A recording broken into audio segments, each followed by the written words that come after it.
সম্মানিত ভাইরা, সূরা মাউন থেকে আমরা আলোচনা শুরু করতে চাচ্ছি। আমরা তেলাওয়াত দিয়ে শুরু করি। আল্লাহ রাব্বুল আলামিন বলেন, আরাআইতাল্লাযী ইউকাযযিবু বিদ্দীনি ফাযালিকাল্লাযী ইয়াদউল ইয়াতীমা ওয়া লা ইয়াহুদ্দু আলা তাআমিল মিসকিন ফাওয়াইলুল লিল মুসাল্লিন আল্লাযীনা হুম আন সালাতিহিম সাহুন الذين هم يراءون ويمنعون الماعون جزاهم الله সাতটা আয়াত। কয়টা আয়াত বলেন? জাহান্নাম কয়টা? জাহান্নাম সাতটা। এখানে আয়াত সাতটা। আল্লাহ তাআলা এখানে যার উপরে কোরআন নাজিল করেছেন তাকে লক্ষ্য করে বলছেন, আরাআইতা, আপনি কি লক্ষ্য করেননি? মানে এখানে লক্ষ্য করতে বলা হয়েছে কোন ব্যক্তিকে বলেন তো? মুহাম্মদ সাল্লাল্লাহু আলাইহি ওয়াসাল্লাম। আমার যারা আলোচনা শোনেন, আমার আলোচনার ভিতরে একটু এই অতিরিক্ত অপ্রাসঙ্গিক কথা একটু কম। আমি যা বলি একটু কোরআনকে সামনে রেখে কথা বলি। আমার কোরআনের আলোচনা একটু শুনতে গেলে একটু রসহীন হয়, একটু হাসি হাসি তামাশা এগুলো একটু কম হয়। এতে কি আপনাদের কষ্ট হয় নাকি? আবার কোরআন তো বোঝার জন্য, বুঝতে হবে, ক্লাস। সম্মানিত ভাই, রাসূলকে আল্লাহ তাআলা এই কিতাব দিয়েছেন, সেই রাসূলকে আল্লাহ তাআলা বলছেন, আরাআইতা, আপনি কি লক্ষ্য করেন না, আপনি কি দেখেন নাই? আল্লাযী, যারা বা যে, ইউকাযযিবু, মিথ্যা প্রতিপন্ন করে, মিথ্যা সাব্যস্ত করে, বিদ্দীন, দিনকে। দিন মানে হলো জীবন বিধান, দিন মানে হলো বিচার দিবস। আমরা সূরা ফাতিহার মধ্যে বলি, মালিকি ইয়াউমিদ্দিন, বিচার দিবসের মালিককে। আসতে বলবেন না কে? তিনি আমার বিচার করবেন। এই দিন একটা। আরেকটা দিন হলো যে কি বলে, জীবন বিধান। এই জীবন বিধান অথবা বিচার দিবস, এই দুটাকে যারা মিথ্যা প্রতিপন্ন করে, আপনি কি তাদেরকে লক্ষ্য করেন না? এখন প্রশ্ন হলো, আমরা কিছু মুসলিম, আমাদের দেশে মুসলিম পরিচয়ধারী কিছু লোক আছেন আমাদের দেশেও, যারা নামাজ পড়ে কিন্তু দিনকে, ইসলামকে জীবন বিধান হিসেবে গ্রহণ করে না। আসতে বলবেন না? আছে না নাই? আছে না? আছে। মুসলমান কিন্তু ইসলামকে মানে না, বরঞ্চ ইসলামকে যারা মানতে চায় তাদের উপরে জুলুম, নির্যাতন, নিষ্পেষণ, অত্যাচার চালায়। আছে না নাই?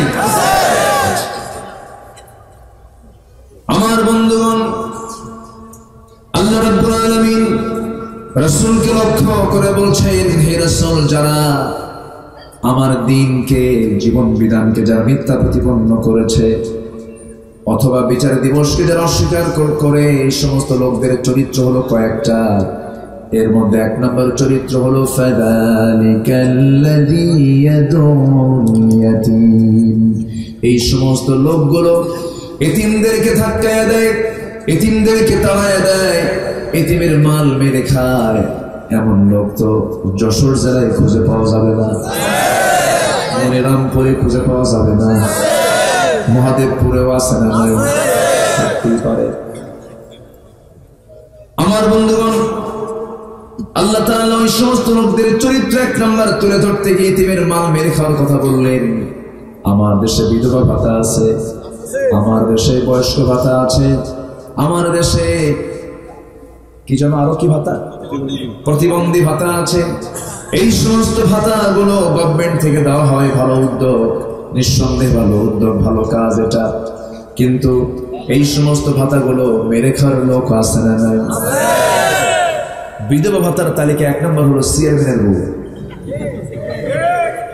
আছে তো? চেয়ারম্যান তরতাজা থাকা অবস্থায় বউ বিধবা হয় কেন? কি আমার কথা কি বুঝতেছেন আপনারা? আবার এখানে আবার কোন চেয়ারম্যান সাহেব নাই তো? ও আচ্ছা, না আমি তাকে মিন করিনি তো, সবাই তো সবাই হবে। রাগ করতেছেন নাকি আপনারা? এরকম রিপোর্ট আছে যে কাবি খা, কাজের বিনিময়ে খাদ্য কর্মসূচি। কাবি খা না তো খাবি খা, জন্মের খাওয়া খা। এই হলো আমাদের হালত।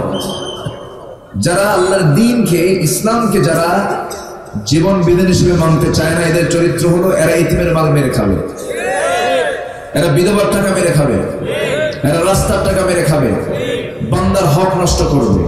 এটা তো আমার দেশে নাই, আসতে বলবেন না, আছে না নাই? এটা তাদের দ্বারাই করা সম্ভব যারা ইসলামকে জীবন বিধান হিসেবে মানতে চায় না, তারাই করে। আমার কথার মধ্যে একটু রসকস কম, হক কথায় রস থাকে না।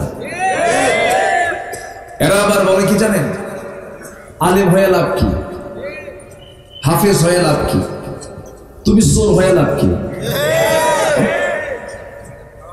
তুমি চোর ডাকাত হয়ে লাভটা কি তোমার? হাফেজ নাকি কোনো যোগ্যতাই না। রবিউল, হাফেজ নাকি কোনো যোগ্যতাই না। বলে যদি কোনো যোগ্যতা হলো, মুখস্থ কোনো যোগ্যতা হলো? আমি আমার ভাষায় বলবো না, কোরআনকে দলিল দিয়ে বলছি, আল্লাহর কসম করে বলছি, পৃথিবীর 1 নম্বর যোগ্যতা হলো যে হাফেজ হতে পেরেছে। আমার নবীজি যার উপরে কোরআন নাযিল হয়েছে তিনি নামাজ পড়াচ্ছেন, নামাজের মধ্যে আয়াত বাদ পড়ে গেছে। নামাজ শেষে এক সাহাবী উবাই ইবনে কাব রাদিয়াল্লাহু আনহু বললেন, ইয়া রাসূলুল্লাহ, আয়াত যে বাদ গেল ওগুলো কি মানসুখ হয়েছে, রহিত হয়েছে? রাসূল মুস্কি হাসি মেরে বলেন, না, আয়াত মানসুখ হয়নি, আমি ভুলে গেছি। আমার নবীজি নামাজের তেলাওয়াতে যদি আয়াত বাদ যায়, এরপর আল্লাহ তাআলা বলেন, সানুকরিউকা ফালা তানসা ইল্লা মা শা আল্লাহ। আপনি চিন্তা করবেন না, আমি আপনাকে পড়িয়ে দেব, আপনি ভুলবেন না। তাহলে মুখস্থ করায় দেন কে? আল্লাহ। আস্তে করে মুখস্থ করায় দেন কে? লা তুহাররিক বিহি লিসানাকা লিতা'জালা বিহি। হে রাসূল, আপনি মুখস্থ করার জন্য তাড়াহুড়ো করবেন না, আমি আপনার সিনার মধ্যে আমি আল্লাহ নিজে জমা করে দেব। তাহলে হাফেজরা হচ্ছে আল্লাহর খাস বান্দা। হাফেজরা কার বান্দা? আল্লাহর খাস বান্দা। অতএব হাফেজদেরকে নিয়ে যারা কথা বলে ওরা গাঁজা খায়, গাঁজা নিঝুম, বিড়ি পন্নি আর মাতাল সেলিমদের কথা এগুলো হতে পারে কিনা? এরা এগুলো কথা বলবে। সন্তানকে চোখ বন্ধ করে হাফেজ বানাবেন, চোখ বন্ধ করে, কোনো কারো পরামর্শ নেবেন না। আকাশের রব, জমিনের রব, সূর্যের রব, চাঁদের রব, 8টা জান্নাত যিনি আমার জন্য বরাদ্দ রেখেছেন, সেই মহান রবের বাণী 30 পারা কোরআন চোখ বন্ধ করে আগে বাচ্চার সিনার মধ্যে ঢুকাই দিবেন। বাচ্চার হাতে আগে কোরআন তুলে দিবেন। প্রত্যেক বাবা হাফেজের বাবা হবে না, চোখ বন্ধ করে মাদ্রাসায় দিবেন। আপনার সন্তান, আমার সন্তানের জীবিকার দায়িত্ব কোন সরকারের না, কোন প্রতিষ্ঠানের না, কোন ব্যক্তির নয়। আমার আপনার সন্তানের রিজিকের দায়িত্ব যে আল্লাহর, সে আল্লাহর কালাম আপনার সন্তানকে বুঝতে পারবে, ফয়সালা হয়ে যাবে। ইবনে মাসউদ রাদিয়াল্লাহু তাআলা আনহু যখন মারা যাচ্ছিল, মুমূর্ষ অবস্থা, ওসমান রাদিয়াল্লাহু আনহুর খেলাফত আমলে মুমূর্ষ অবস্থায় তাকে দেখতে গেলেন। দেখতে গিয়ে বলছেন, ভাই ইবনে মাসউদ, আপনার শুধু 4টা মেয়ে আছে, এই মেয়েগুলোর দিন পথ কেমন করে যাবে? আপনি তো মারা যাচ্ছেন, আপনি যদি পারমিশন দিয়ে দেন, আমার রাষ্ট্রের তরফ থেকে আমি কিছু অর্থ অনুদান হিসেবে দিতে চাই, কিছু সম্পদ আপনার মেয়েদের নামে দিয়ে দিতে চাই। ইবনে মাসউদ রাদিয়াল্লাহু আনহু বললেন, ওসমান আর কি বলতে চাও বলো? এবার তিনি বলছেন, আপনার কোনো সমস্যা আছে নাকি? হ্যাঁ, আমার সমস্যা আছে। কি সমস্যা? যুনুবি, আমার পাপ আমার সমস্যা, আমার গুনাহ আমার সমস্যা।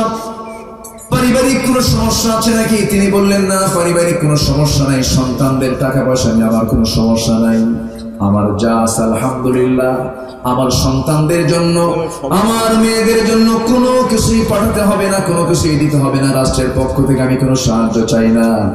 আমি আমার 4টা মেয়ের জন্য যে সম্পদ রেখে যাচ্ছি সেটা হলো তারা সকাল সন্ধ্যা সূরা ওয়াকিয়া পড়বে, রিজিকের দায়িত্ব আমার আল্লাহ নিয়ে নেবেন। জোরে বলি সুবহানাল্লাহ। সূরার নাম কি বলেন? সূরা ওয়াকিয়া। বাচ্চাদেরকে মুখস্থ করায় দেবে। আমরা তো হতাশ হয়ে যাই। হতাশ হওয়া হলো মুনাফিকের লক্ষণ। কিসের লক্ষণ বলেন? মুনাফিকের লক্ষণ। মুমিন কখনো হতাশ হবে না। কি করে খাবো, কি করে চলবো, কেমন করে দিন পথ চলে যাবে, না না, আমি মঞ্চ থেকে নামতে পারবো তার কোনো গ্যারান্টি আছে নাকি? গ্যারান্টি আছে? এখানে আমার মৃত্যু হয়ে যেতে পারে। আপনি বসে আছেন, আমার চোখে দেখা বহু মাহফিলে দেখেছি, শুনতে শুনতে লাশ হয়ে বাড়িতে ফিরে গেছে। আমি আমার চোখের সামনে দেখেছি ওয়াজ করতেছেন আমার রেজাউল করিম কাউসারি ভাই, ওয়াজের মঞ্চে, সেই ওয়াজের মঞ্চে এবার গিয়েছিলাম, সেই মাহফিলে গিয়েছিলাম। মাইকে ওয়াজ করেছেন 2 ঘন্টা, 2.5 ঘন্টার মতো ওয়াজ করতে করতেই বাম দিকে একটা চাপ লাগলো, ধরলেন, ওই জায়গায় লাশ হয়ে বাড়িতে ফিরলেন। এই তো দুনিয়ার নিয়ম। কি আমরা থাকতে আসি নাই? অতএব কোনো চিন্তা আমরা করবো না। সর্বক্ষণের জন্য একটাই চিন্তা হলো, আমার শেষ নিঃশ্বাসটা যেন আল্লাহর জিকির আজগার করে হয়। আমি যেন সর্বক্ষণ আমার আল্লাহর শুকরিয়া আদায় করতে পারি, আমি যেন আল্লাহর গোলামি করে যেতে পারি। এই কাজটা হলো আমার সবচেয়ে বড় কাজ। এই কাজ আমি আপনি করে যাবো। জোরে বলি ইনশাআল্লাহ। একটা মুহূর্তের জন্য আমরা অসন্তুষ্ট হবো না। কার উপরে? আসতে বলবেন না, কার উপরে? এখানে 22টা বছর ধরে এই মাদ্রাসা, এখানে হিফজখানা আছে না? হিফজখানা আছে, এখানে নুরানি আছে, বক্তব্য আছে, দাখিল সেকশন আছে। তাহলে এখানে সবগুলো সেকশনই আছে। এলাকার যত শিক্ষার্থী আছে সবার উচিত আগে আসমানের শিক্ষা, কোরআনের শিক্ষা আগে অর্জন করা। আল্লাহ তুমি সবাইকে বোঝার তৌফিক দাও। জোরে বলি আমিন। অনেকে বলে হুজুর হয়ে কি হবে, আলেম হয়ে কি হবে, এই জাতীয় কথা তাদের মুখ থেকে বের হয় যারা আল্লাহর প্রতি বিশ্বাস রাখে না। ঠিক কি না? পৃথিবীর কোনো প্রাণী কি না খেয়ে থাকে? একটা ছোট বাবুই পাখি, ওর কি কোনো গুণাগুণ আছে?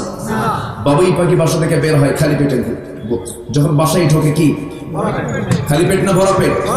ভরা পেট। কোন প্রাণীর তো খাদ্য গুদাম নাই, কোন প্রাণীর তো খাবার কোনো রিজার্ভে রাখতে হয় না, শুধুমাত্র পিঁপড়া ছাড়া এই পৃথিবীর যত প্রাণী আছে কেউ খাদ্য মজুত করে না। সমস্ত প্রাণীগুলো সকালবেলা ঘর থেকে খালি পেটে বের হয়ে যায়, সন্ধ্যাবেলায় সে ভরা পেটে বাসায় ফিরে আসে। সকল প্রাণীর রিজকের দায়িত্ব আমার আল্লাহ নিয়ে নিয়েছেন। অতএব ওই জাতীয় কোনো চিন্তা আমরা করব না, ওই জাতীয় চিন্তা করেও লাভ নাই। ইতিমের মাল তো তারাই মেরে খাবে যারা পরকালকে বিশ্বাস করবে না। আপনি মেরে খেয়ে আপনি কি করবেন? আপনি তো আপনার সন্তানের জন্য রেখে যাবেন। আপনি করলেন অপরাধ, আর সম্পদের মালিক হয়ে গেল আপনার ছেলে। লাভটা হলো কি? হারাম উপায় উপার্জন করি আপনার ছেলের জন্য আপনি সব কিছু করে চলে গেলেন, কবরের শাস্তি আপনার ছেলে পাবে না, আপনাকেই পেতে হবে। অতএব আপনার শাস্তি আপনার নেওয়া যাবে না। এতিমের মাল আমরা মেরে খাবো না। এতিমের মাল মেরে খাওয়া মানে জাহান্নামের আগুন তার পেটের মধ্যে উঠায় নেওয়া। আমার বন্ধুগণ, নাম্বার 2 হলো যারা আল্লাহর দ্বীনকে মিথ্যা প্রতিপন্ন করে, পরকালকে যারা বিশ্বাস করে না, তারা কি করে? ওয়ালা ইয়াহুদ্দু আলা তাআমিল মিসকিন। এই সমস্ত লোকগুলো মিসকিনদেরকে খাবার দেন, উৎসাহিত করে না। যাকাতের খাত হলো মোট 8টা। যাকাতের খাত মোট কয়টা বলেন? করা কি? আরো জোরে বলেন, আরো জোরে বলেন। আমার দেশে যাকাত চালু না সুদ চালু? সুদ চালু। আল্লাহ কি যাকাত দেখতে চান না সুদ দেখতে চান? যাকাত কার বিধান? সুদ কার বিধান? আবু জাহেল। বলেন কার? আরো জোরে কোন কার? যে সুদ খায় সে কার নাতি? বলেন কার নাতি? কোন? আপনি সুদটা বন্ধ করবেন কেমনে? সুদ বন্ধ করার জন্য আপনার ওয়াজ দিয়ে সুদ বন্ধ হবে না। সুদ বন্ধ করতে গেলে আপনি দোয়া করে সমাজ থেকে সুদ বন্ধ হবে না। আপনি রাস্তায় হাঁটতে গেলে ডান দিকে হাঁটতে চান, পারবেন না, আপনাকে বামেই হাঁটতে হবে, পারবেন না। আপনি যদি ডান দিকে হাঁটতে চান, আপনি যদি সুদ মুক্ত সমাজ দেখতে চান, এর জন্য নির্দিষ্ট পরিকল্পনা, নির্দিষ্ট চিন্তা, নির্দিষ্ট আইন প্রণয়ন করার দরকার আছে না নাই? আসতে বলবেন না আছে না নাই? এটার জন্য আল্লাহ দিয়েছেন জীবন বিধান, তার নাম কি? ইসলাম। বলেন কি? বলেন জীবন বিধানের নাম কি? ইসলাম। জীবন ব্যবস্থা হচ্ছে ইসলাম, আর জীবন বিধানের যে গ্রন্থ তার নাম হলো কোরআন। ইসলামকে আপনি যদি শুধু ব্যক্তি জীবনে মানতে চান, মানতে পারবেন না। ইসলামকে মানতে গেলে ব্যক্তি, সমাজ, রাষ্ট্র সব জায়গায় মানতে হবে, ঠিক কিনা বলেন? কিন্তু এটাকে অনেকে মানতে চায় না। সুদ খাবে, আবার এদিকে নামাজও পড়বো, আবার হজও যাব, এরকম মানে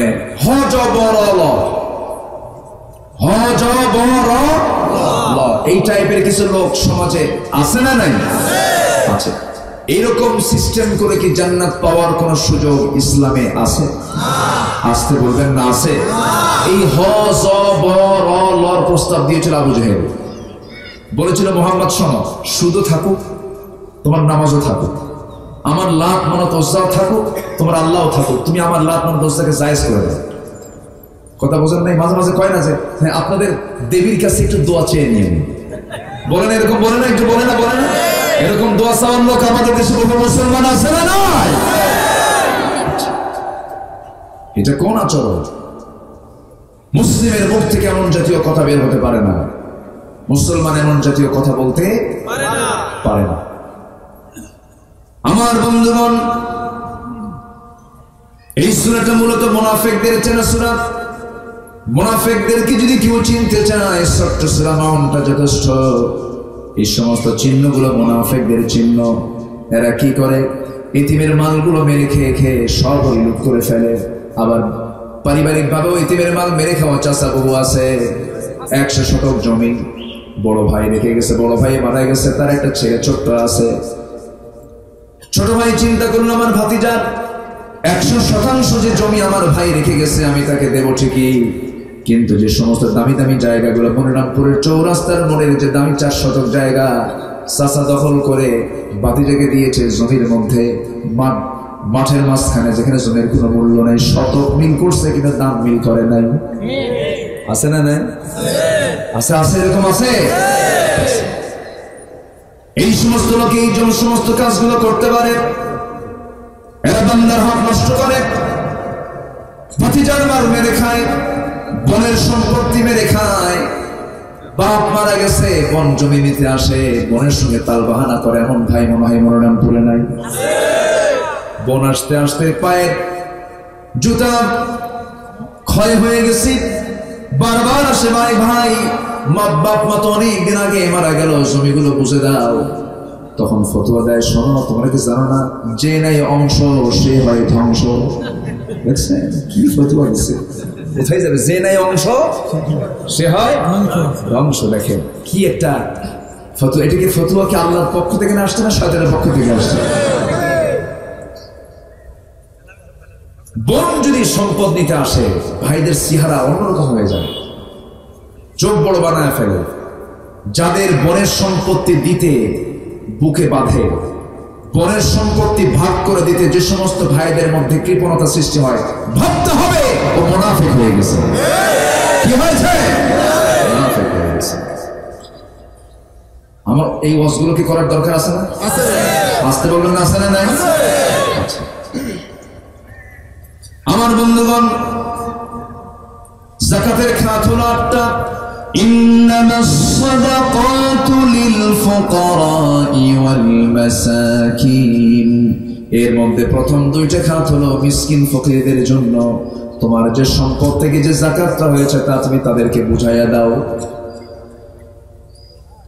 আমার দেশে যদি পরপর 5 বছর ব্যাংকিং হিসাব অনুযায়ী যদি যাকাত আদায় করা হতো, আমার দেশে যে যাকাতের পরিমাণ আদায় হতো, যে যাকাতটা উঠতো, পদ্মা শুধু এরকম 4-5টা তৈরি হতো, কোনো বাধা হতো না। আমার দেশে তো টাকার অভাব নাই, টাকা ঠিকই আছে, কিন্তু 8% লোকের হাতে। কয় পার্সেন্ট? 8% লোকের হাতে আছে।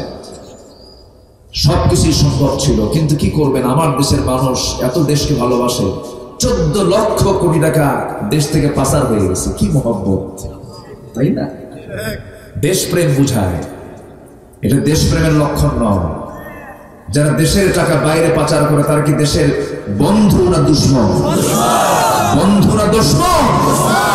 তারা দুশমন। তাহলে বোঝা গেল যারা আল্লাহর দ্বীনকে মানতে চায় না তাদের দ্বারা বান্দার হক নষ্ট হয়ে যায়। তারা বান্দার হক নষ্ট করে ফেলে, এতিমের মাল মেরে খায়, মিসকিনদের মালগুলো মেরে খায়, বিধবার টাকাগুলো মেরে খায়। আবার এই সমস্ত লোকগুলো আবার নামাজ পড়তে যায়, নামাজও পড়ে। আল্লাহ তাআলা বলছেন ওই মুসল্লির ধ্বংস হোক, ওই মুসল্লির কি হোক? ধ্বংস হোক। তাহলে মুসল্লি নামাজ পড়ার পর আল্লাহ কি চেয়েছেন? তার ধ্বংস চেয়েছেন। তাহলে নামাজ পড়লে নামাজের মতো নামাজ পড়তে হবে। নামাজ পড়ার আগে সিদ্ধান্ত নিতে হবে কি? সবাই বলেন ইন্না সলাতি ওয়া নুসুকি ওয়া মাহইয়ায়া ওয়া মামাতি লিল্লাহি রাব্বিল আলামিন। আমার সালাত, আমার কুরবানি, আমার জীবন, আমার মরণ সব কার জন্য? বলেন আল্লাহ। আসতে বলবেন না, কার জন্য? আল্লাহকে খুশি করার জন্য নামাজ পড়তে হবে। কিন্তু আমার দেশে কিছু মুসল্লি আছে, সিজনাল মুসল্লি, নির্বাচন কেন্দ্রিক আছে না, ইলেকশনিক মুসল্লি, সিজনাল মুসল্লি, বাপ পড়ে গেছে মুসল্লি, রমজানের মুসল্লি। এই সমস্ত মুসল্লিকে আল্লাহ দেখতে চান না। আল্লাহ দেখতে চান হলো কয় ওয়াক্ত মুসল্লি? আসতে বলবেন না, কয় ওয়াক্ত মুসল্লি? এর মধ্যে সবচেয়ে মুনাফিক চেনার লক্ষণ হলো মুনাফিকরা 4 ওয়াক্ত নামাজ পড়তে পারে কিন্তু ফজরের নামাজ তো তারা জামাতে পড়তে পারে না। এটা হচ্ছে মুনাফিকের লক্ষণ। তাহলে কি আমাদের ভেজাল আছে তো নাকি? এই সময় ভেজাল আছে না? মুনাফিকদের তালিকার ভিতরে এটা একটা তালিকা, সেটা হলো ইমানদার কখনো ফজর নামাজকে মিস করতে পারে না, কিন্তু মুনাফিকের ফজর নামাজটা হয় না। এই জন্য আমরা সবচেয়ে বেশি গুরুত্ব দেব দিনের শুরুটা হয় কোন নামাজ দিয়ে? বলেন ফজর নামাজ। ফজরের যে 2 রাকাত সুন্নত নামাজ আছে, ফজরের 2 রাকাত সুন্নতের দামটা কেমন দেখেন। রাকাতাই সালাতুল ফজর খায়রুম মিনাদ দুনিয়া ওয়া মা ফিহা। রাসূল বলেছেন ফজরের 2 রাকাত সুন্নত নামাজ যদি কেউ আদায় করতে পারে আল্লাহর কাছে, সেই ফজরের 2 রাকাতের দাম হলো এই দুনিয়া এবং এর মাঝে যা কিছু আছে তার চেয়ে বেশি দাম আল্লাহর কাছে ফজরের 2 রাকাত সুন্নত নামাজ। চিন্তা করতে প্রত্যেকদিন 2 রাকাত নফল সুন্নত পড়বো আমরা, আর আমার এই সুন্নতের দাম আল্লাহ তাআলা দিবেন দুনিয়ার চাইতে বেশি। এখন বলবেন হুজুর দুনিয়ার চাইতে বেশি কি দেবে, কোথায় কি দেবে? হয়তো এরকম চিন্তায় আছেন। জান্নাত আছে না নাই? আসতে বলবেন না, জান্নাত আছে না নাই? জান্নাত কোথায়? কেউ কয় না।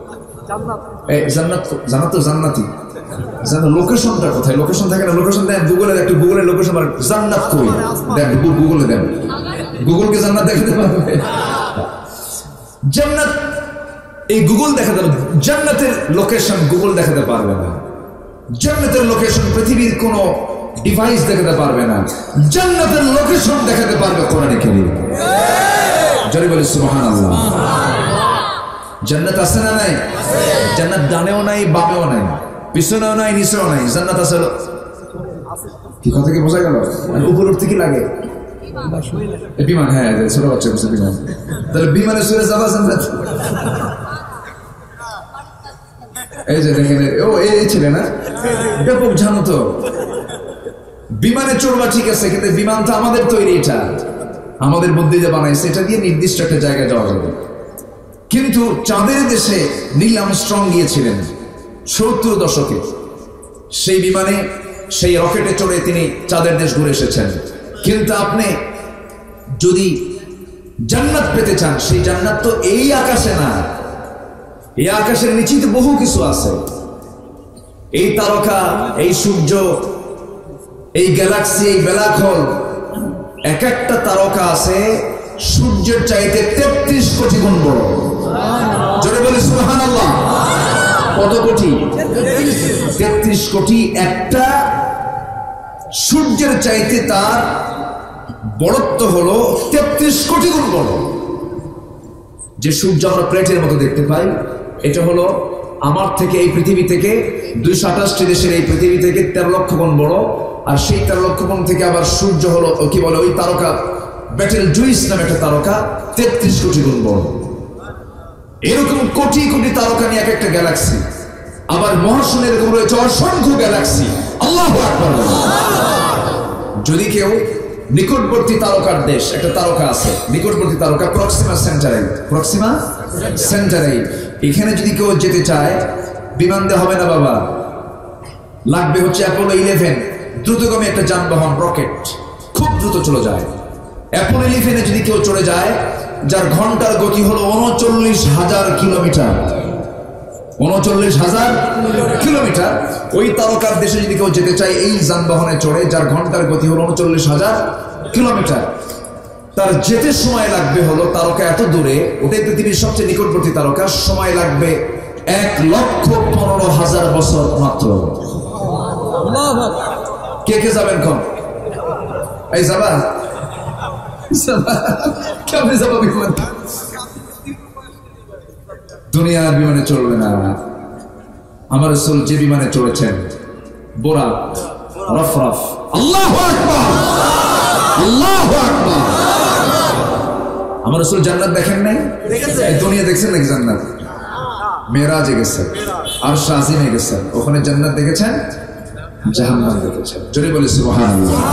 এটা একটা প্রমাণ। আরেকটা আয়াত দিয়ে আমি প্রমাণ করে দেব যে জান্নাতটা আল্লাহ তাআলা 7 আকাশের উপরে রেখে দিয়েছেন। জোরে বলি সুবহানাল্লাহ। সময় তো চলে যাচ্ছে, আমি সূরাটার আংশিক কিছু অনুবাদ আমি করে ফেলেছি। এখন মুসল্লি কারা? আমরা হব পাকা মুসল্লি না ভেজাল মুসল্লি? বলেন, ভেজাল না নির্ভেজাল? ভেজাল না নির্ভেজাল? সুদ খাওয়া, ঘুষ খাওয়া, 2 নম্বরই করা, অন্যের ভোট নিচে দেওয়া, আস্তে করা, অন্যের সিল নিচে মারা, রাতের কাজ দিনে করা, হারামকে হালাল বানানো,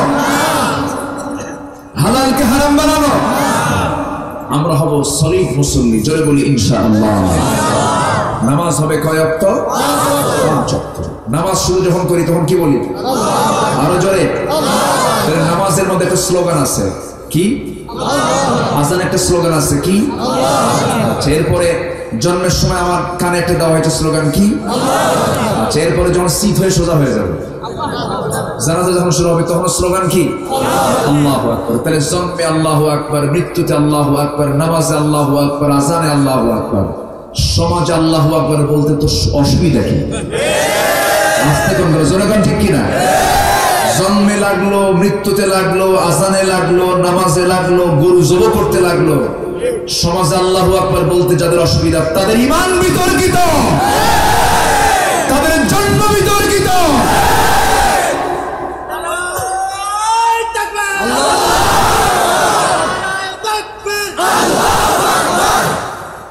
আর কই ইসলামের ছাত্ররা হুশিয়ার সাবধান, হুশিয়ার সাবধান, ইসলামের ছাত্ররা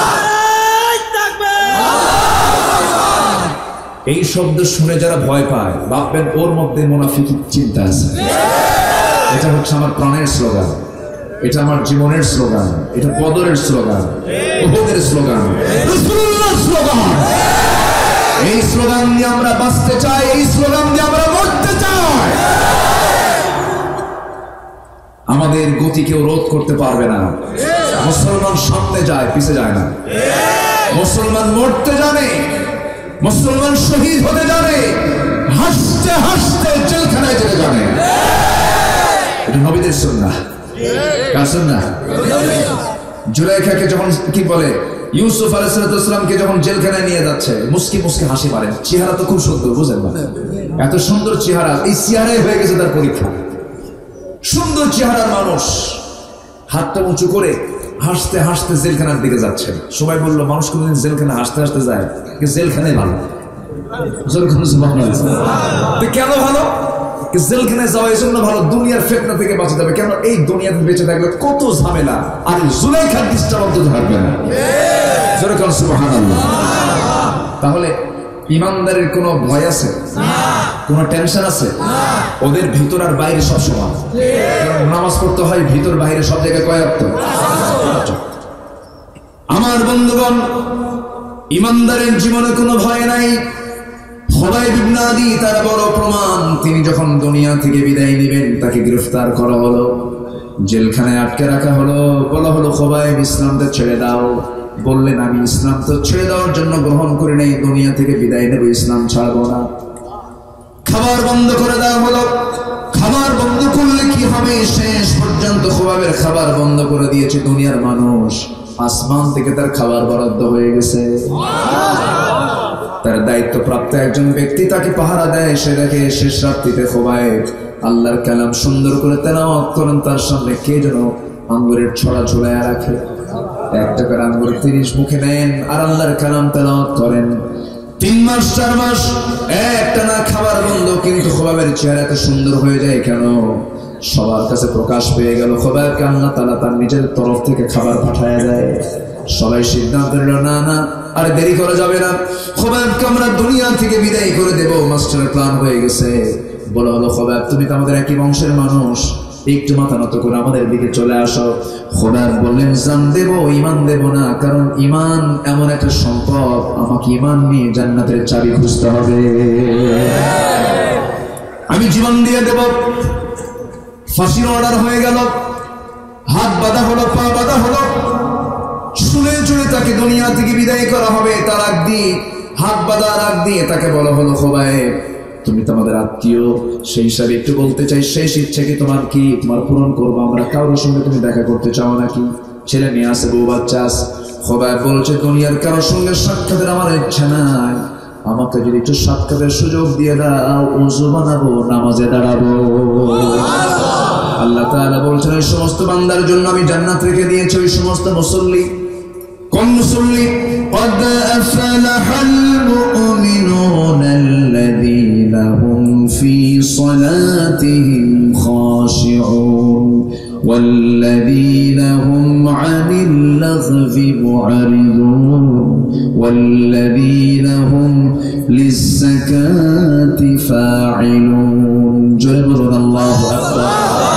ওই সমস্ত মুসল্লির জন্য আমি আল্লাহ জান্নাতুল ফেরদাউস 1 নম্বর জান্নাত রেখে দিয়েছি। যে সমস্ত মুসল্লিগুলো নামাজে যখন দাঁড়ায় ভাবে সে কার সামনে দাঁড়ানো, আসতে বলবেন না, কার সামনে দাঁড়ানো, খুব মনোযোগ দিয়ে নামাজ পড়ে। আল্লাযীনা হুম আলা সালাওয়াতিহিম ইউহাফিজুন, এবং নামাজকে তারা খুব যত্ন করে। এবং যারা অনর্থক কথা থেকে নিজের জিহ্বাকে সংযত রাখে, যারা যাকাতটা ঠিক মতো আদায় করে, যারা লজ্জাস্থানকে হেফাজত করে, তাদের জন্য আল্লাহর জান্নাত আল্লাহ তাআলা বরাদ্দ রেখেছেন। জোরে বলি সুবহানাল্লাহ। খোবাইব কি করলেন? ওযু বানালেন, ওযুর পানি দেওয়া হলো, নামাজে দাঁড়ায় গেলেন। নামাজ যখন শুরু হয়ে গেছে, প্রথম রাকাত আস্তে আস্তে করে পড়লেন, দ্বিতীয় রাকাতে মনে করলেন লম্বা করে নামাজ পড়তেছি, মনে হয় তারা ভাববে খোবাইব বুঝে মৃত্যুর ভয়ে নামাজটা লম্বা করতেছে। নামাজ একটু দ্বিতীয় রাকাতে সে তাড়াহুড়ো করলেন। সালাম ফিরি আকাশের দিকে তাকিয়ে বলছেন আকাশের মালিক, বিস্তীর্ণ জমিনের মালিক, আমি মনে হয় বাঁচবো না, আমি দুনিয়া থেকে বিদায় নিয়ে নেব। আল্লাহ আমি যদি দুনিয়া থেকে বিদায় নিয়ে নিই আমার কোনো আফসোস নাই, কারণ আমি তো তোমার জন্যই মরতে চাই, তোমার কাছে আমি চলে যেতে চাই। মালাকুল মাউত আমাদের এমন উপকার করে দেয়, এমন উপকার করে দেবে যে মালাকুল মাউত আমাদের জান কবজের মধ্য দিয়ে আমি আমার সবচেয়ে প্রিয় আল্লাহর সঙ্গে সাক্ষাৎ করতে পারবো। ইমানদারের কাছে মওতটা হলো খুবই সহজ ব্যাপার। ইমানদারের কাছে মওতটা হলো খুব পছন্দের ব্যাপার। খোবাইব ওযু বানায়া নামাজ পড়ে দুহাত তুলে দোয়া করে বলছেন আল্লাহ আমি তো মরে যাচ্ছি, কোনো আপত্তি নেই, তবে আমার প্রিয় রাসূলকে আমি আজকে 3-4 মাস গত হতে চলল, রাসূলকে দেখি না, আমি যদি দুনিয়া থেকে বিদায় নিয়ে নিই আল্লাহ আমার বিদায় সালাম তুমি আল্লাহ নবীর দরবারে পৌঁছাইয়া দিও। দোয়াটা কবুল হয়ে গেছে। হাত পা বেঁধে শুনে চড়াইয়া তাকে মারা হবে এমন সময় একজন কাফের এসে বলছে খোবাইব তোমার এই জায়গায় যদি মুহাম্মদকে চড়াই দিতে পারতাম কতই না ভালো হতো। মুখের মধ্যে ইনস্ট্যান্ট বেশ কিছু মুখের মধ্যে থুতুগুলো জমা করে থুতুগুলো মেরে দিলেন তার মুখ বরাবর, আর বলছেন আল্লাহর কসম আমার চোখের সামনে নবীদের একটা পশমের ক্ষতি আমি খোবাইব কখনো হতে দেব না। জোরে বলি সুবহানাল্লাহ। নবীকে গালি দিলে তার সঙ্গে আমার কোনো সম্পর্ক, নবীর বিরুদ্ধে কথা বললে আমার কোনো সম্পর্ক, আমার ছেলে হলেও নাই, বাপ হলেও। আমার ভাইরা খোবাইব রাদিয়াল্লাহু তাআলা ওই সময় যখন থুতু মারলেন, একজন কাফের এসে রাগ করে তার ডান হাতে একটা তরবারি হাঁকায় দিল, হাতটা ছিটকে পড়ে গেছে। মুসকে মুসকে হাসেন। আরেকটা হাত যখন কেটে ফেললো, চিৎকার মেরে মেরে হাসেন। বলল, খোবায়েব, আমরা তোমার একটা করে অঙ্গ হানি করি, তুমি চিৎকার করে হাসের কারণটা কি? খোবায়েব বলছেন, তোমরা আমার একটা করে অঙ্গ কানে হানি করছো, আর আমার আল্লাহ তাআলা জান্নাতের একটা করে হুর আমার চোখের সামনে দেখায় দিচ্ছে। জোরে বলে সুবহানাল্লাহ, আরো জোরে বলে সুবহানাল্লাহ। খোবায়েব রাদিয়াল্লাহু তাআলা আনহু এক পর্যায়ে রক্ত শূন্যতায় পড়ে গেলেন। একজন কাফের এসে তরবারি দিয়ে তার বুক বরাবর মেরে দিল। খঞ্জর ঢুকলো, তরবারি ঢুকলো, পিঠ দিয়ে বের হয়ে গেল। খোবায়েব হাসতে হাসতে দুনিয়া থেকে বিদায় নিলেন। মদিনার মসজিদ আমার নবীজি খুতবা দিচ্ছেন, সাহাবায়ে কেরামকে সামনে রেখে খুতবা বন্ধ করলেন। দরজা বন্ধ করে আস্তে করে তিনি দাঁড়ায় হাতটা উঁচু করে মসজিদ থেকে তিনি আকাশের দিকে তাকায় বলছেন, সালামুন আলাইকা ইয়া খোবায়েব, সালামুন আলাইকা ইয়া খোবায়েব, হে খোবায়েব, তোমাকে সালাম, তোমাকে সালাম। ওমর ফারুক বলছেন, ইয়া রাসূলুল্লাহ, খোবায়েবের কি হয়েছে, আপনি সালাম দেন কেন? নবীজি কাঁদতে কাঁদতে বলছেন, ওরে আমার সাহাবীরা, আমার খোবায়েবকে আমিও দেখি না, কিন্তু আমার খোবায়েব তার দুনিয়াতে বেঁচে নাই, জান্নাতের পাখি হয়ে জান্নাতের মধ্যে আমার খোবায়েব উড়ে বেড়াতেছে। কি তারা পরীক্ষা দিয়েছেন, কি তারা হিসাব নিকাশ করেছেন, তারাও জান্নাত পাবেন। আর যে বান্দা সুদ খাবে, জিনা করবে, পাপাচার করবে, বান্দার হক মেরে খাবে, সেও জান্নাত পাবে। এদিকে আল্লাহর আইন হতে পারে? আল্লাহ কখনো আইনকে ভঙ্গ করবেন না। ইন্নাল্লাহা লা ইখলিফুল মিআদ, কোন ওয়াদাকে তিনি ভঙ্গ করবেন না। ইমানদারের জন্য জান্নাত, মুনাফিকের জন্য জান্নাত না জাহান্নাম? জাহান্নাম। আমার বন্ধুগণ, আমার ভাইয়েরা, এই দুনিয়া ছেড়ে আমি আপনি চলে যাব, কেউ বাঁচার জন্য আসি নাই। 5:12 মনে হয় মাগরিবের আযান, না? এই বসেন, কেউ এই ওঠে কেন? ওঠাটা কিন্তু আদবের খেলাফ, কেউ উঠবেন না। হ্যাঁ, একটু মেহেরবানি করে, এখনো সময় আছে, এখন 1 ঘন্টা সময় আছে। আমরা 10টা মিনিট 15টা মিনিট আমি চেয়ে নিচ্ছি, কেউ যাবেন কি? আমাকে ছেড়ে যদি আপনি যান, তাহলে ভাববো আপনি আমাকে কষ্ট দিয়ে গেলেন। বক্তার সামনে থেকে যখন শ্রোতা ওঠা বসা করে, তখন বক্তার কলিজার খুব কষ্ট হয়, তার কাছে এটা অপমান বোধ মনে হয়। কারণ আপনি আমার থুয়ে চলে যাচ্ছেন, এটা কেমন হলো বলো? একটু থাকেন না, আমরা একসঙ্গে দোয়া করে এখান থেকে উঠবো। জোরে বলি ইনশাআল্লাহ, জোরে বলি ইনশাআল্লাহ। কোন সূরা বলেন তো? বলেন কোন সূরা? এখানে সমাজের কথা হচ্ছে, কিন্তু সমাজ ভিত্তিক কিছু কথা হচ্ছে। এতিম, মিসকিন, এগুলো সামাজিক কথা না? সামাজিক কথা। বনের সম্পত্তি সামাজিক কথা না? সামাজিক কথা। মুসল্লিদের ধ্বংস হয়ে যাক, ওই সমস্ত মুসল্লি যারা আল্লাযীনা হুম আন সালাতিহিম সাহুন, ওই সমস্ত মুসল্লি যারা লোক দেখানো নামাজ পড়ে, অবহেলা করে নামাজ পড়ে, হেলে ধুলে নামাজ পড়ে, ফজরটাকে জোহরের সঙ্গে লাগায়, জোহরটাকে আসরের সঙ্গে লাগায়, ওয়াইদা কামু কুসালা, নামাজে দাঁড়ায়, হেলে ধুলে দাঁড়ায়, মুনাফিকদের মতো নামাজটা পড়ে। এই সমস্ত মুসল্লিদের ধ্বংস হয়ে যাক আল্লাহ কামনা করেছেন। আবার বলছেন আল্লাযীনা হুম ইয়ারাউন, যারা লোক দেখানো নামাজ পড়ে, লোক দেখে। আমি মসজিদের সভাপতি, মসজিদে না গেলে কেমন হয়? সেক্রেটারি 7 দিন 1 দিন না গেলে কেমন হয়? শুক্রবার যায় প্রথম কাতারের যায় নামাজ দখল আছে না? মানে এরা জায়গা দখল করতে করতে এখন মসজিদের যায় নামাজও দখল, ঠিক কি না? শুক্রবারে কিন্তু আসল মুসল্লি জায়গা পায় না। শুক্রবারে যেগুলো নকল মুসল্লি, শুক্র আলী যেগুলো, সেগুলোর দাপটে কাছেই যাওয়া যায় না, প্রথম কাতার সব দখল। অথচ মসজিদের প্রথম কাতারে সেই বসবে যে সবার আগে যাবে। এখানে কোনো মন্ত্রী, এমপি, কোনো গেজেট কর্মকর্তা, কোনো বিশেষ ব্যক্তি, এগুলো দেখার নয়। যদি কেউ বুঝতো প্রথম কাতারে নামাজ পড়ার কি সওয়াব, মানুষ টিকিট কেটে হলেও প্রথম কাতারে গিয়ে বসত। কিন্তু আজ কি করা হয়? মসজিদের সভাপতি ও মদখোর, আর সেক্রেটারি হলো সুদখোর। কারণ খতিব খুতবা দেবে কেমনে বলেন? এক খতিব খুতবা দিছে, যারা সুদ খাবে, সুদের ওয়াজ করতে করতে গেছে সেক্রেটারি দিকে তার নজর। জুমার খুতবা শেষ, নামাজ শেষে সেক্রেটারি বলে, হুজুর খুতবা তো মাশাআল্লাহ ভালোই দিলেন, আমার দিকে তাকায় তাকায় দিলেন, তো আপনি এখন টানটবলা বাঁধবেন, আপনার আসার দরকার নেই। এরকম বেয়াদব কমিটির মেম্বার আছে না নাই? আছে না নাই? তুই তো নিজের সুদ খাস, সুদের বিরুদ্ধে কথা বলতে দিস না। কেউ উঠবেন না এখন, যদি কেউ ওঠেন ভাববো ওই লোক সুদ খান। কেউ যাবেন বসেন। মসজিদের দায়িত্ব পালন করবে হচ্ছে আল্লাহওয়ালা মানুষ, নামাজি মানুষ, দাড়িওয়ালা মানুষ, সুন্নতের পাবন্দি মানুষ। আর সেই মসজিদ আজকে দখল হয়ে গেছে মদ খেতে। মদ খায় মাতাল হয়, তারা মসজিদের দায়িত্ব পালন করে, মসজিদের সভাপতি সেক্রেটারি হয়ে থাকে, কোনো কথা নাই। আমরা তো মুসল্লি নাকি? আমরা মুসল্লি না? আমাদের দায়িত্ব আছে না নেই? আজ করবেন না, আছে না নেই? কোন মসজিদের কমিটির সভাপতি এবং সেক্রেটারি সদস্য বেনামাজি, সুদখোর, শরাবখোর হতে দেব না, দেব না, দেব না। রাজি আছেন কি? রাজি আছেন কারা কারা? হাত উঁচু করে দেখেন।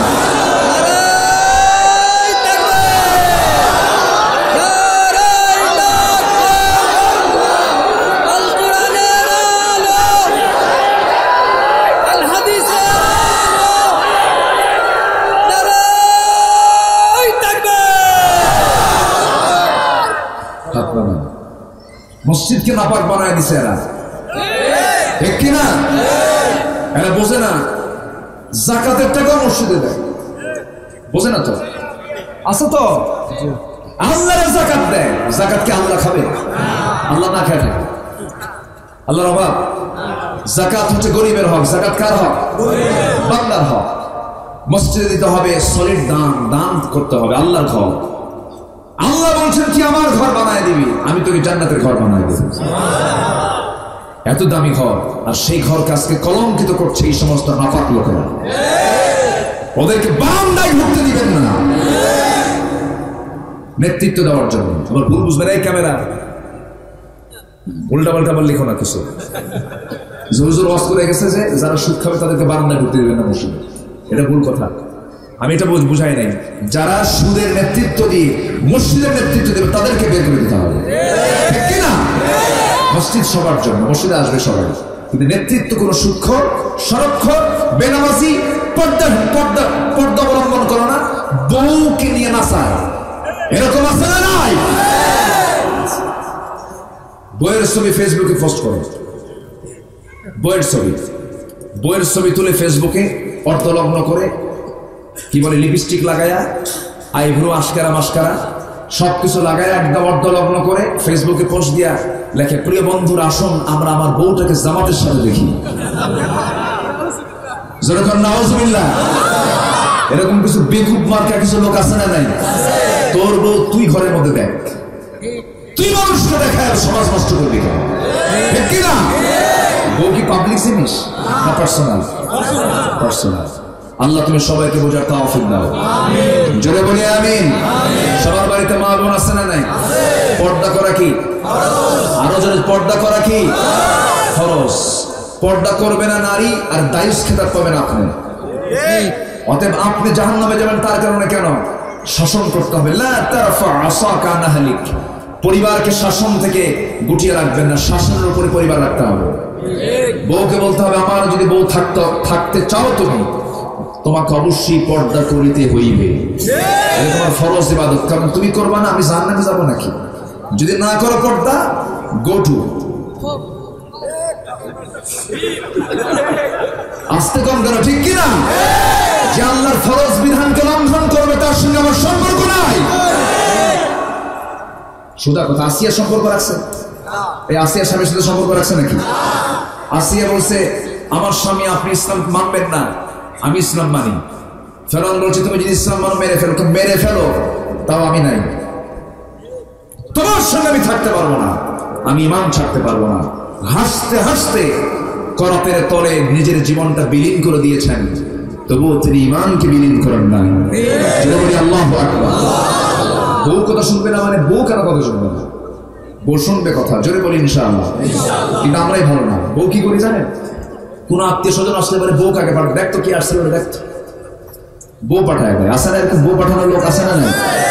কোন মেহমান আসলে আগে, কোন পুরুষ মেহমান যদি বাড়িতে আসে, এটাকে মহিলা ওয়েলকাম জানাবে না পুরুষ ওয়েলকাম জানাবে? আগে মহিলা চলে যাবে।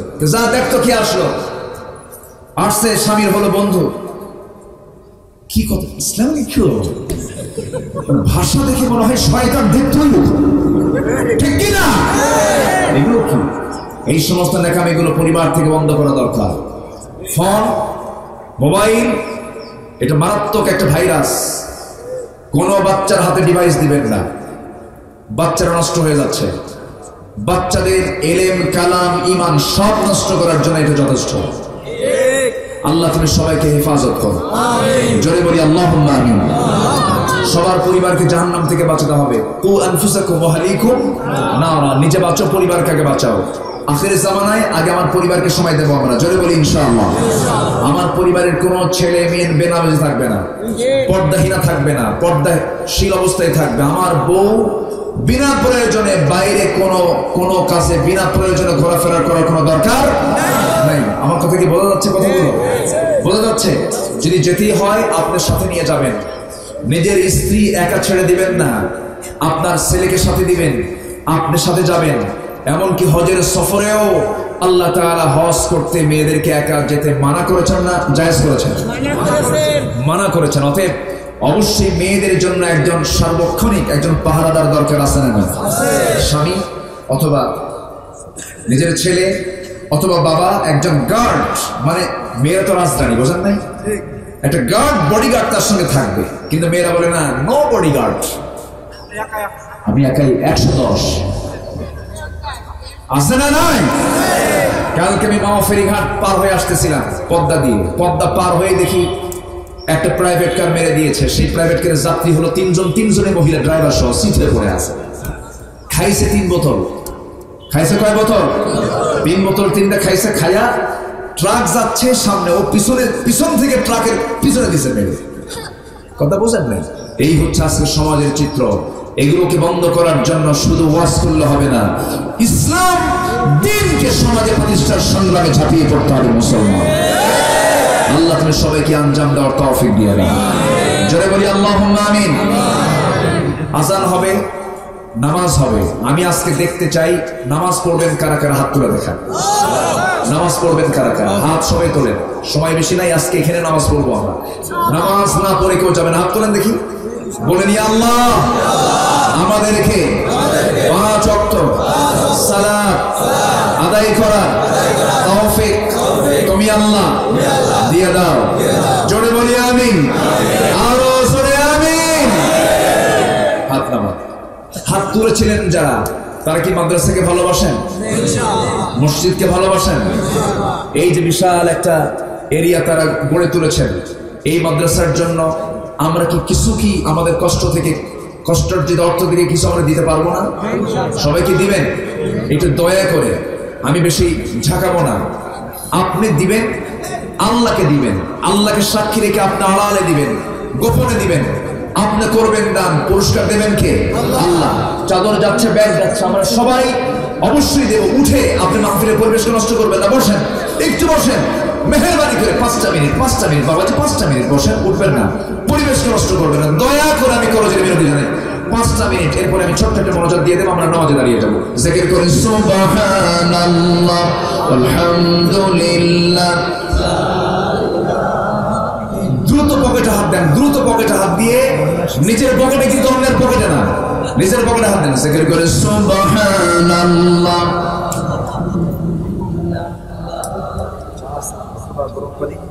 আরো জোরে লা ইলাহা সুবহানাল্লাহ আলহামদুলিল্লাহ। ব্যাগে সবাই সাক্ষাৎ করবেন, আপনার হাতের দান। আজকে শুক্রবার, জুমার দিন, এবং এমন একটা টাইম, এই টাইমে দোয়া কবুল হয়। সুবহানাল্লাহ বলেন। এই টাইমটা দোয়া কবুলের সময় হাদিসে এসেছে যে জুমার দিনের এমন একটা সময় আছে যে সময় বান্দা চাইলে দোয়া কবুল হয়। অনেকে বলেছে এটা আসরের সময়। সবাই বসেন, জিকির করেন সুবহানাল্লাহ আলহামদুলিল্লাহ।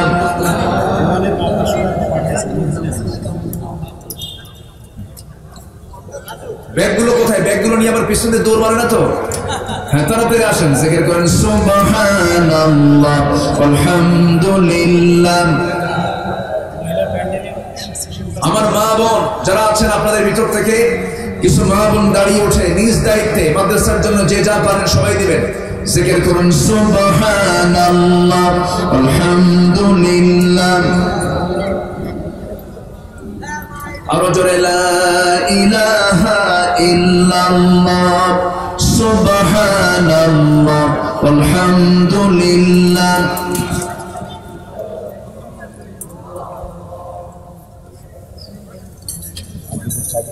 হ্যালো জি সম্মানিত ভাইয়েরা, আমরা যে যেখানে আছে আমরা বসে পড়ি। আমরা আচ্ছা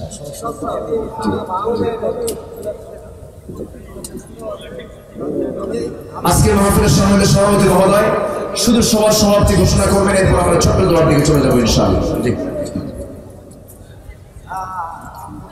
আজকে মাদারপুর জয়নগর দারুল মাদ্রাসার 22তম বার্ষিক ওয়াজ মাহফিল আজকে। যে আসুন আমরা নামাজের মতো করে একটু বসি, ছোট্ট একটা দোয়ার মধ্যে দিয়ে আমরা শেষ করবো, এরপর মুখে আজান হবে। আল্লাহুম্মা আমিন। ربنا ظلمنا أنفسنا وإن لم تغفر لنا وترحمنا لنكونن من الخاسرين। বৃষ্টি বিকেল গধূলি বেলা হাজার হাজার মুসলমান নরনারীকে তোমার কালাম থেকে কিছু কথা বলেছি, গুনার বোঝা মাথায় নিয়ে কাঙ্গাল ফিগারির মতো দুটো হাত পেতে আছি। আল্লাহ গুনার দিকে নজর দিও না, বান্দা মনে করে তামাম জীবনের গুনাহগুলোকে মাফ করে দাও। জনম দুঃখিনী বাপ, জনম দুঃখী বাপ জানজারে চলে গেলেন, জিন্দেগির গুনাহগুলো মাফ করো, কবরগুলোকে জান্নাতের বাগিচা বানায় দাও। সবাই চক্ষু বন্ধ করুন, হাত একটু উঁচু করে আল্লাহ শেখানো দোয়া পড়ে আওয়াজ দিয়ে বলুন রব্বিরহামহুমা কামা রব্বায়ানি সগীরা, রব্বিরহামহুমা কামা রব্বায়ানি সগীরা। ও আল্লাহ, বিশেষ করে এই মাহফিলের আয়োজন যারা করলেন, শোনার জন্য যারা আসলেন, বিনিময়ে কিয়ামতের কঠিন ময়দান যেদিন কেউ কাউকে চিনবে না, সেই কঠিন মুসিবতের দিনে মাহফিল সবার জন্য নাজাতের মাধ্যম বানায় দিও আল্লাহ। আল্লাহ তাআলা এই মাদ্রাসাকে কবুল করো, মসজিদকে কবুল করো, কমিটির ভাইদেরকে তুমি আল্লাহ কবুল করো। এই মাহফিল পারমিশনের ব্যাপারে প্রশাসন সহ যারা সহযোগিতা করেছেন আল্লাহ তুমি সবার খেদমতকে তুমি আল্লাহ কবুলের মঞ্জুর করে নাও। আমার দেশের পুলিশ বাহিনী বিজিবি, আল্লাহ তাআলা আমার দেশের পুলিশ বাহিনী বিজিবি এবং সেনাবাহিনী সহ যত বাহিনী আছে সবার জন্য দোয়া করে আল্লাহ তুমি তাদেরকে দেশ জাতির সেবা করার তৌফিক তুমি আল্লাহ দিয়ে দাও। আল্লাহ তাআলা অনেকে অনেক প্রকার দোয়া চেয়েছেন, যার যা চাও তুমি আল্লাহ পাওয়া করে দিও, যার যা সমস্যা তুমি আল্লাহ সমাধান করে দিও, রোগাক্রান্ত থেকে রোগ মুক্ত করে দাও, ঋণগ্রস্ত থেকে ঋণ মুক্ত আর তৌফিক দিয়ে দাও। কোন দিন দুনিয়া থেকে বিদায় হবো জানি না, ডান হাতে আমলনামা না আসা পর্যন্ত কবরে নিও না। তোমার বান্দাগুলো ভিক্ষুকের মতো হাত পেতে আছে, কার মনে কোন জ্বালা জানি না, পরিবারও শান্তি শান্তি দিয়ে দাও। আল্লাহ সন্তানরা অবাধ্য, তাদেরকে অনুগত করে দাও। আয় আল্লাহ তাআলা পুঁজিতে ঘাটতি, ব্যবসায় লস, তুমি আল্লাহ বরকতে ধন্য করে দাও। এই দুনিয়াতে আসার তো সিরিয়াল ছিল, যাওয়ার তো কোনো সিরিয়াল নাই। কোন দিন মরবো জানি না, তবে যেদিন মরবো আমাকে কেউ আর আটকাতে পারবে না। নেতার দেহ পড়ে থাকবে, আমাকে টান মেরে কবরের দিকে নিয়ে যাবে। সকাল মরবো, দুপুরে আমাকে দাফন করবে, দুপুরে মরবো, সন্ধ্যার মধ্যে আমাকে দাফন করবে। ও আল্লাহ, এই মহাসত্য আমার সামনে পড়ে আছে। কোন দিন আমার শেষ অনুষ্ঠান হয়ে যাবে জানি না। আমার আত্মীয় স্বজন আমাকে ধাক্কা মেরে কবরের দিকে রেখে চলে আসবে, আমি একা শূন্য পড়ে থাকবো। বুঝতে পেরেছি আল্লাহ তুমি ছাড়া কোনো বন্ধু আমার জীবনে নাই, তোমার সঙ্গে বন্ধুত্বকে গভীর করার তৌফিক দিয়ে দাও।